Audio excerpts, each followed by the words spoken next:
ఎవరు ప్రార్థన అంటే సంతోషము? యథార్థంగా బ్రతుకుతూ యథార్థంగా జీవిస్తూ ఎవరైతే ప్రార్థన చేస్తారో వాళ్ళ ప్రార్థన అంటే ఆయనకి ఇష్టము, ఆనందకరం, అంటే సంతోషము. ఈరోజు నీ జీవితంలో ప్రార్థన ఉందా? నీ హృదయంలో ప్రార్థన ఉందా? ఆలోచించు. ప్రార్థనా పరులుగా మనం ఉండాలి.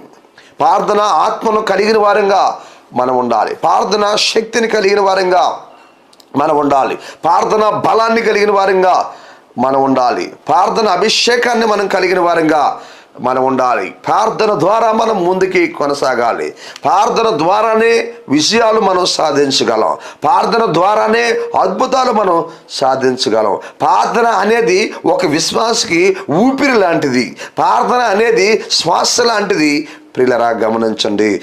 ఎవరు ప్రార్థన అంటే సంతోషము? యథార్థంగా బ్రతుకుతూ యథార్థంగా జీవిస్తూ ఎవరైతే ప్రార్థన చేస్తారో వాళ్ళ ప్రార్థన అంటే ఆయనకి ఇష్టము, ఆనందకరం, అంటే సంతోషము. ఈరోజు నీ జీవితంలో ప్రార్థన ఉందా? నీ హృదయంలో ప్రార్థన ఉందా? ఆలోచించు. ప్రార్థనా పరులుగా మనం ఉండాలి.